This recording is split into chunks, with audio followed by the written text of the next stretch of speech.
Hello dear students and learner, welcome to Civil Centric and my name is Mohammad Shahnawaz Ahmad. और आज हम लोग अपने लेक्चर में बेसिकली जो लास्ट प्रॉपर्टी को हम लोग स्टडी कर रहे थे उसी में बात करेंगे और हम लोग adiabatic bulk modulus of elasticity की बात करेंगे और isothermal bulk modulus of elasticity की बात करेंगे। क्लियर है?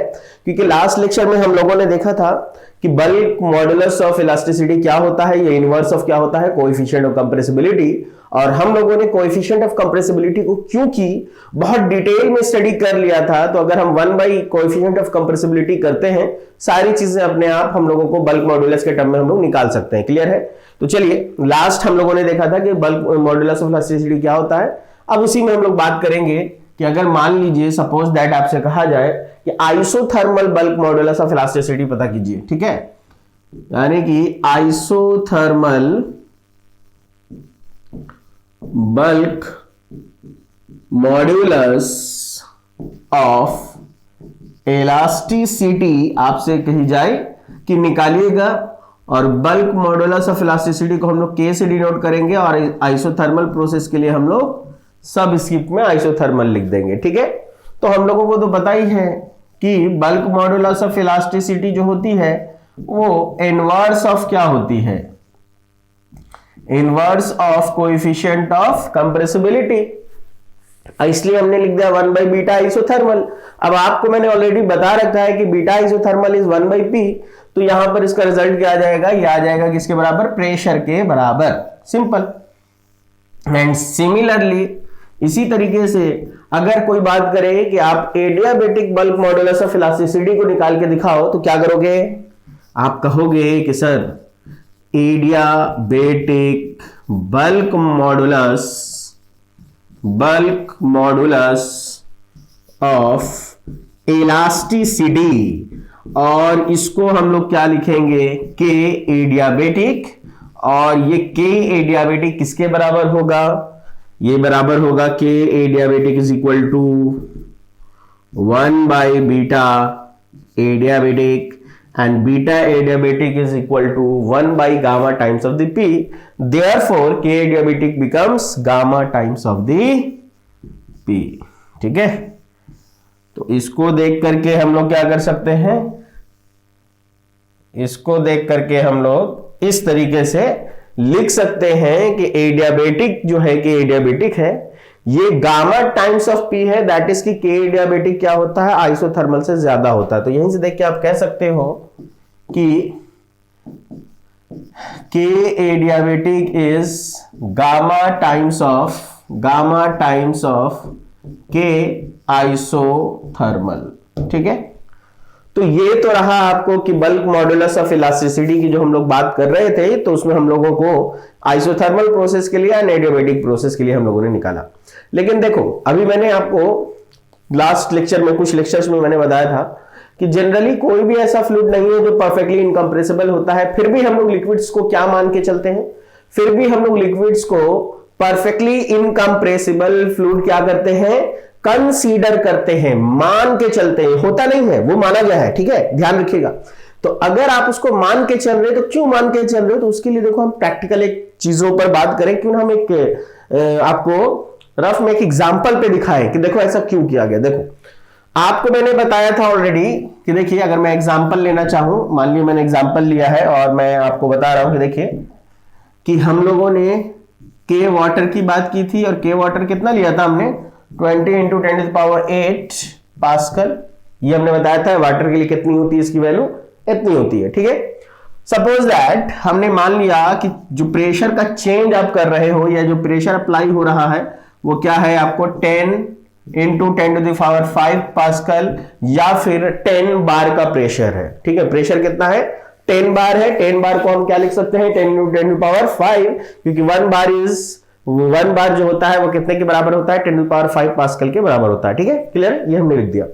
और क्या माना हमने, सपोज दैट हमने कंसीडर किया कि initial volume of the container जो था वो कितना था, यूनिट वॉल्यूम था, यूनिट वॉल्यूम का कंटेनर था, उसके अंदर कोई फ्लूइड है और हमने उसके ऊपर कितना प्रेशर क्या किया है, अप्लाई किया है। तो भाई साहब 10 × 10⁵ पास्कल प्रेशर अप्लाई किया है, और मेरे पास वर्किंग फ्लूइड कौन है, वो है वाटर। ठीक है, तो वाटर के लिए के की वैल्यू भी पता है, तो हम लोगों को अगर आपको निकालना हो के वाटर, तो के का फार्मूला हम लोग क्या लिखते थे, के का फार्मूला हम लोग लिखते थे V D P upon D V, और ये माइनस साइन रहता था। ठीक है, अगर इसको हम लोग सॉल्व करें, ध्यान से देखिएगा, तो हम आपको क्या निकालना चाहते हैं, हम बेसिकली डीवी की वैल्यू फाइंड आउट करना चाहते हैं। किसकी वैल्यू फाइंड आउट करना चाहते हैं, हम चेंज इन वॉल्यूम की वैल्यू क्या करना चाहते हैं, वो फाइंड आउट करना चाहते हैं। ठीक है, अब आप देखिए, अगर इसको निकालना है तो हम क्या लिखेंगे, चेंज इन वॉल्यूम निकालना है, और वो भी हम किस साइन में निकाल रहे हैं, निगेटिव साइन में, क्योंकि निगेटिव में इसलिए निकाला जा रहा है कि वॉल्यूम क्या होगी, डिक्रीज होगी, तो हम माइनस साइन इधर दे देते हैं। इसको क्या लिखेंगे, V into D P by के वाटर। ठीक है, और आपको इसमें अगर वैल्यूज को पुट कर दिया जाए तो क्या मिलेगा, अब आप देखिए, अगर इसको निकालना चाहते हैं तो आप लिख सकते हैं minus DV is equal to initial volume is 1। ध्यान से देखिए, initial volume is 1, change in pressure हमने कितना माना है, 10 इंटू 10 टू द पावर 5 माना है हमने, और के वाटर है नीचे, के वाटर की वैल्यू कितनी होती है, 20 into 10 to the power 8, 20 into 10 to the power 8। ठीक है, अब इसको अगर आप सॉल्व करें तो देखिए आपको क्या मिलेगा, 5 पावर से ये कटेगा 3 पावर, 1 पावर से 1 पावर और कट गया 2 पावर, यानी कितना बचा 1/2000। दैट इज आपको क्या पता चला, आपको पता ये चला कि सर हम लोगों ने इतना ह्यूज प्रेशर अप्लाई किया, और एक ह्यूज प्रेशर को अप्लाई करने के बाद हमारे पास जो वॉल्यूम में चेंज आया है वो कितना आया, 1/2000 टाइम्स है, और अगर इसको तुम परसेंटेज में निकालो तो आपको मिलेगा 0.05%। ठीक है, आपको ऐसा नहीं लग रहा है कि सर ये जो चेंज आया है ये बहुत ही छोटा आया होगा, और अगर यही चीज अगर हम डेंसिटी की कंसीडर में करके बनाते तो उसमें भी परसेंटेज चेंज मिलता। तो ये जो परसेंटेज चेंज आ रहा है, यानी कि तुमने क्या किया है, एक को 2000 टाइम्स तोड़ा है। ठीक है, मान लो 1 मीटर क्यूब को तुमने 2000 टाइम्स तोड़ा है, तो एक टुकड़ा जो आ रहा है ना उतना चेंज होगा, और वो चेंज इतना छोटा है कि उसको हम लोग क्या कर देंगे, उसको हम लोग नेग्लेक्ट कर देंगे। That's why water is treated as incompressible fluid. ठीक है, मैंने इसीलिए कहा था कि देखो ये तो हम लोग मान रहे हैं, लेकिन आप उसको करके भी देख सकते हो कि इसमें जो चेंजेस मिल रहे हैं वो चेंजेस इतने कम हैं कि आपको उसको मानने की जरूरत नहीं है, आप उसको नेग्लेक्ट करके चल सकते हैं। क्लियर है? ठीक है, चलिए अब हम लोग क्या करते हैं, इसके आगे चलते हैं। तो यहां तक जो हम लोगों ने बात की है ये हमारी coefficient of compressibility and bulk modulus of elasticity की बात हो गई। अब हम लोग जो बात करेंगे नेक्स्ट प्रॉपर्टी की, देखिए जो नेक्स्ट प्रॉपर्टी आपको बता रहे हैं फ्लूइड में, बेसिकली इस प्रॉपर्टी का ज्यादातर इस्तेमाल थर्मोडायनेमिक्स में होता है, बट ठीक है एटलीस्ट आप जान लीजिए कि ये क्या है। नेक्स्ट प्रॉपर्टी है coefficient of thermal expansion. Next property है आपकी कोएफिशिएंट ऑफ थर्मल एक्सपेंशन। ठीक है, which is denoted by alpha. ठीक है, इसको हम लोग किससे डिनोट करते हैं, अल्फा से डिनोट करते हैं। ये प्रॉपर्टी ये कहती है कि आप क्या करना चाहते हो कि ऑन हीटिंग ऑफ फ्लूइड, जैसे ही फ्लूइड को हम हीट करेंगे, मान लीजिए कोई भी फ्लूइड ले ले और उसको अगर हम हीट करने लग जाएं, और कौन से प्रोसेस में हीट करें, एक ऐसे प्रोसेस में हीट करें कि उसका प्रेशर चेंज नहीं हो, तो आपको जैसे जैसे हीट करेंगे वैसे वैसे उसका टेम्परेचर इंक्रीज करेगा, और उसके साथ साथ उसका वॉल्यूम भी क्या होगा, इंक्रीज करेगा। ठीक है, तो on heating relative change in volume per unit increase in temperature, ठीक है, या पर degree increase in temperature during the isobaric process is called coefficient of thermal expansion. ठीक है, तो आपको कहने का मतलब यह था कि देखिए आपके पास सपोज दैट एक कंटेनर था, और आपने क्या किया, इस कंटेनर में कोई फ्लूइड लिया है, और इस फ्लूइड को आप क्या कर रहे हो, हीट कर रहे हो। ठीक है, और जैसे ही हीट करेंगे उस फ्लूइड का टेम्परेचर बार बार क्या होगा, जैसे हीट करेंगे टेम्परेचर इंक्रीज करने लगेगा, और इस टेम्परेचर के इंक्रीज करने के कारण इसका जो बाउंड्री है ये भी तो एक्सपैंड करेगा। इसमें क्या होगा इस बार, देखो इस बार कंप्रेशन ना होकर के एक्सपेंशन होता है, इसीलिए इसको कोएफिशिएंट ऑफ थर्मल एक्सपेंशन कहा जाता है। यानी कि एक्सपैंड करेगा, इस बार वॉल्यूम बढ़ेगी, वॉल्यूम का चेंज जो होगा वो पॉजिटिव मिलेगा, ठीक है। और ये एक ऐसे प्रोसेस में होना चाहिए कि इस पूरे प्रोसेस में प्रेशर क्या रहना चाहिए, कांस्टेंट। तो ऐसा जो इसमें जो रेशियो मिलेगा, रिलेटिव चेंज इन वॉल्यूम जो मिलेगा आपको, किसके तुलना में, पर डिग्री राइज इन टेम्परेचर, यानी कि per unit change of temperature की तुलना में, किस प्रोसेस में, तो कांस्टेंट प्रेशर प्रोसेस में। तो इसको हम लोग क्या कहेंगे, कोएफिशिएंट ऑफ थर्मल एक्सपेंशन कहेंगे, ठीक है। तो अगर इसको हम लोग डिफाइन करने चले जाएं तो हम कह सकते हैं कि ऑन हीटिंग